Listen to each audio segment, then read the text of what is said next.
Buddy, what's in the box? Oh, that's my speed demon. I bought it from this guy. He said he'd give my car more power. Oh, that? He drinks a lot of gas.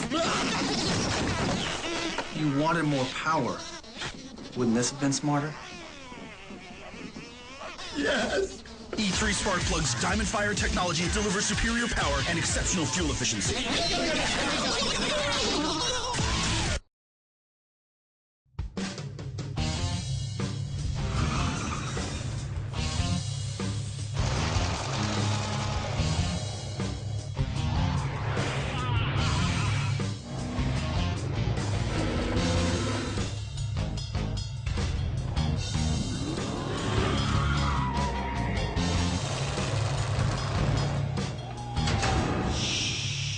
Now, you're watching Gears. Hey, welcome to Gears. You know, a while back, we rescued an old 69 International cab-over truck from the junkyard and immediately began to bring it back to life by sticking in a hot Duramax diesel engine from PPE and a custom air suspension from Kelderman Air Ride. Roll that footage, Matt. Yeah, there you go. Keep going.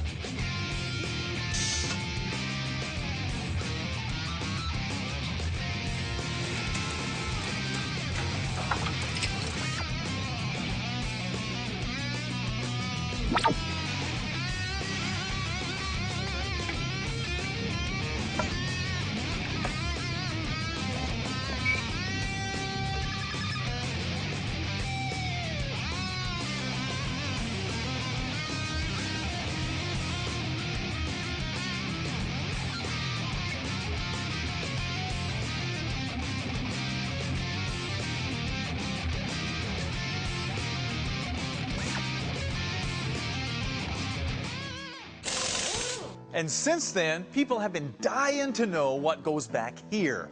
In other words, what is this truck going to be? Well, first of all, it needs to be something that's functional.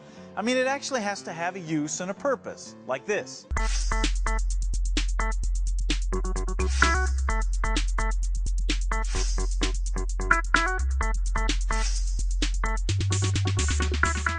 Second, it needs to continue the junkyard vibe. Remember, the truck, the base engine, the axles, all that came out of a salvage yard. And when you toss all that together, throw in the name heavy metal, there's really only one thing that this truck can be.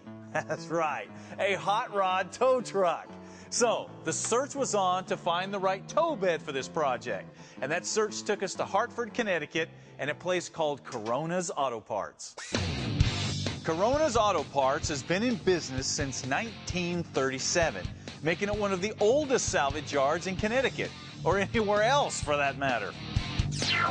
Fortunately, Corona's has kept up with the times, and over the years they've grown into a state-of-the-art salvage yard that can deliver cars and parts all across the nation. You know, if we have the part, we'll pull it. If we can't locate it, if it's not something that we do have on our shelf, we'll locate it and actually provide it to the customer.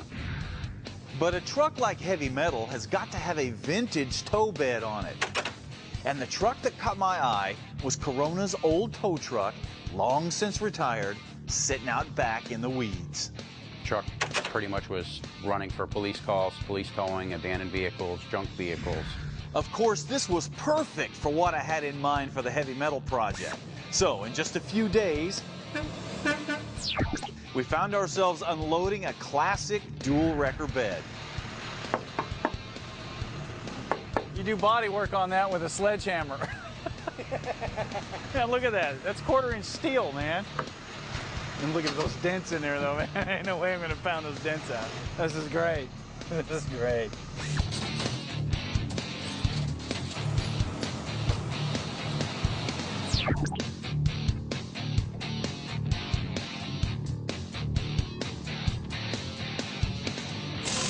Now, what we've got here is a Holmes 500 dual wrecker bed from the early 60s, and as you can see, there's almost no rust on this thing, which is pretty rare for Connecticut. Now, the cool thing about these old Holmes wreckers is that you can not only carry junk out the back, but these booms will swing out to the side so you can do a side recovery. Then you got all these cool cables and all this great stuff. Now, obviously, the big winch in the center is what controls the hooks. But these things are old school enough to where you control the height of the booms with this big crank. So you just stick it on the shaft and crank away. Is that cool or what? Now, like I said before, the big winch in the center controls the hooks. The winch gets its power from a PTO on the transmission, and you control the winch with these dual levers on both sides of the bed. Yeah.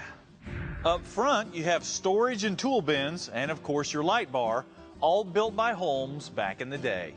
Now, even though the length and the width of this bed is pretty close to what we need for this truck, there is no way that this is just going to drop on and bolt up and be perfect. It's just not going to happen. And that's always the case anytime that you take on a project where you're combining two major components together. It's up to you to make them fit and to make them look good. And that's exactly what we're going to do. Okay, the first thing that we need to do is disassemble the bed so we can focus on mounting the wrecker booms properly. Now, on a unit this old, you can expect to use a lot of penetrating lube and to find a few surprises. Look at this. Got the old power takeoff unit. Got some safety equipment in here from who knows how long ago. Oh, look at these old flares, man. Look at these things. What a shot. Oh, what's this?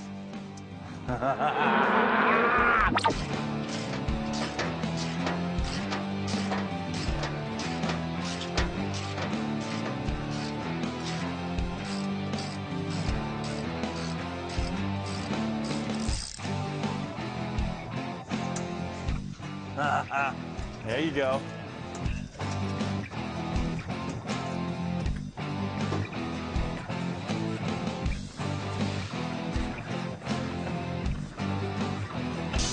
Now, with that taken care of, the next step is to set the bed on the truck to see what we got. Now, you can do this with a floor lift or about 10 really big dudes, but for something this heavy and awkward, a crane is the best way to go.